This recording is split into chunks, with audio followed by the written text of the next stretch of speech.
to Eric's Drink Whiskey. I'm Eric. And I'm Eric. And we're together again. Continuing Scotchtober, we hit Isla's with some tasty ones. Lafroig 10, Ardbeg 10, and Kalila 12. So kind of venturing over to one of the other smaller regions, and that is Speyside. Called such because the River Spey empties out into the North Sea there. And a couple of well-known distilleries. Glen Moray we've got here in the front. The Balvenie I've got in the back. They've also got Aberlour, sorry. Glen Livet and Macallan are also Speyside. I think the thing about Speyside, of course, these are all barleys, and I think the barley really picks up barrel flavors really well. But you see a lot of finished Speysides. Glen Moray, which Eric and I will drink tonight, this is actually a very affordable one. This is a port finish, or sherry finished, sorry.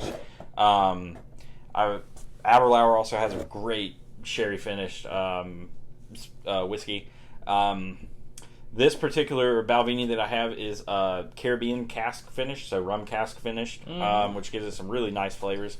And this one is a toasted American oak barrel finished, and it really picks up on some of those oak barrel flavors that bourbon drinkers have come to love, and adds a really nice spin on the barley flavor. But you see port finish, sherry finished. I've seen some weird shit. I've seen some was out there where they did a Mizunara wood finished. I've seen some Sauterne. Sauternes. I've seen cognac, Armagnac, stuff like that. And to elucidate you on some language, so it's a sherry cask finish, and we said in some previous videos that Scotch only can, or it can't only, but it primarily uses used barrels. So usually when they say it is sherry cask finished, it wasn't exclusively finished, or it wasn't exclusively put in a sherry barrel. It was more than likely a bourbon barrel that they then moved to a sherry barrel. Right. If it grew up it specifically in one type of barrel, then it will say X type of barrel matured. And I'm looking over at my cabinet, and it's the sherry Oloroso sherry cask matured, which means it was in there the whole time, which means it's got some really great flavors in it. And usually with that, if they have a younger sherry barrel, then they'll finish something in it. But if they're able to find some of the older sherry barrels, then they'll do a full maturation one, just to get some of those deep sherry flavors. So we are going to highlight the Glen Moray single malt sherry finished tonight, because it is a very economical grab. Actually, all of Glen Moray's stuff is pretty. Even the high age dated stuff is very affordable. I think this bottle set me back like $35, as opposed to these two that are in the $75-$80 range. I think you can go all the way up to the 21, and it's like sub $150, which is almost unheard of. Yeah. So, but is it worth it? We shall see. We shall see.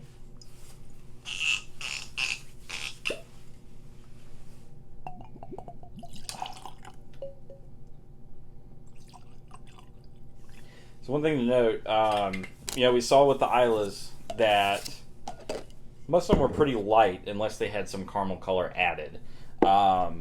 When you get into your finished whiskeys, they're going to pull color from the barrel. So obviously if you have an ex-sherry barrel, it's going to pull some of that sherry coloring into it. Yep. Have an ex-rum barrel, it's going to pull some of that rum coloring into it. So this likely is the color that it is with no color added. So shall we? We shall. It's got some nice legs on it.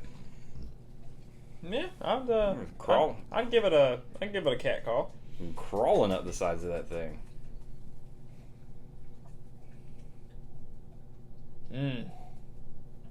Deep confectionate sugar. I'll tell you what I smell, and you tell me if I'm wrong. Yes. Raisinets. It's like a Okay. It's like a grapiness from the sherry, but then kind of a chocolatey. White raisins with the chocolate. Yeah. Yeah. Yep. Like that fake chocolate. Caramel, not caramel. That's a tough note. It's sweet. It's almost like vanilla frosting, but with a little fruit in it. It's almost like freshly made fondant. Mm. Without the Play-Doh.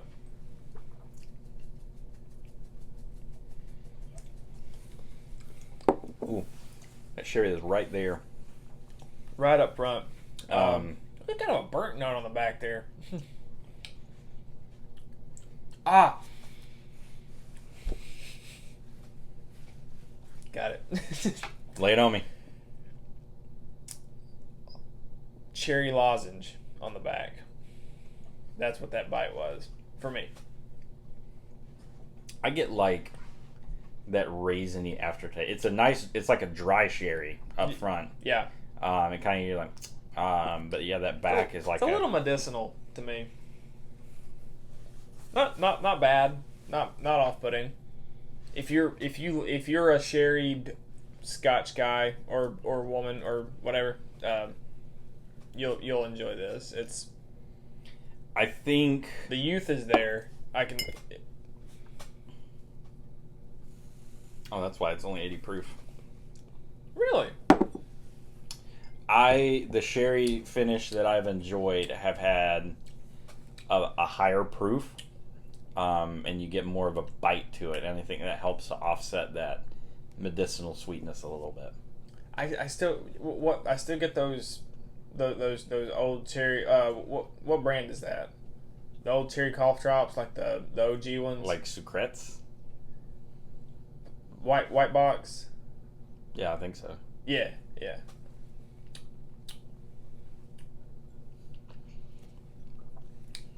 I even get some like the the Valentine lollipops. They come like a big line. Yeah. And I get that kind of cherry sugar. Yeah. That's the note. It's very sweet. Yeah. But also not, if that makes any sense. Dry, yeah, sweet and dry. If you don't know if you ever had sherry before, it's a fortified wine.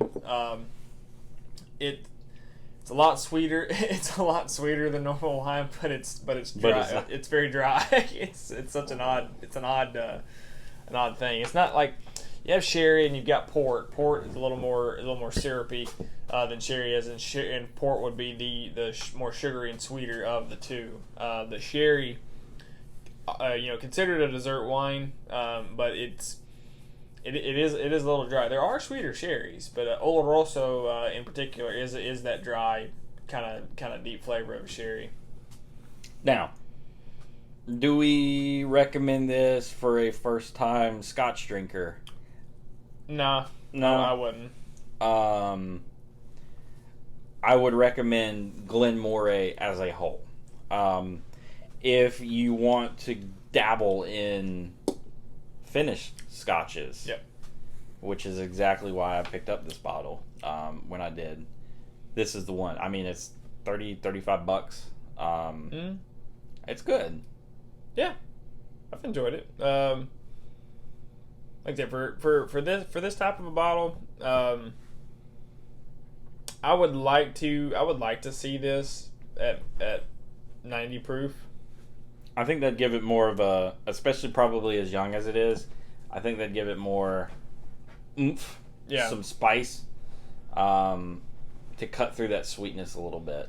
Even with the dryness of the sherry, it's a little sweet. And there is a subtle earthquake going on right now. Ellie, the whiskey dog, is getting comfortable on the couch, which is moving the tripod, which our camera is on. Oh my gosh, it's insane. Insane close up. So, I like it. Glad I bought it.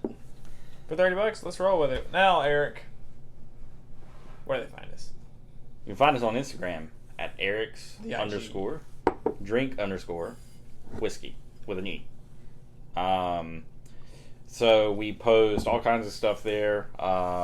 You know, what we're drinking, where we're going, who we're talking to, when we got new stuff coming out. Also, be sure to hit the subscribe button and like. You're already here on our channel, so please, please, please show us some love. Time to mix. You know, we especially during Bourbon Month and again during Scotchtober, we're going to be kind of releasing stuff at odd intervals. So you don't want to miss out on what we've got going on. We've got some crazy stuff. Some really fun stuff coming up. I'm super pumped. Together. But also together, and you'll know what we mean later. So, until next time, this has been Eric's Drink Whiskey, drinking some Speyside scotches. Yeah. And next time maybe we'll look at some Highland Scotch. I'm down with it. All right. So, tune back in. We'll have something for you soon. And until next time, cheers. Cheers.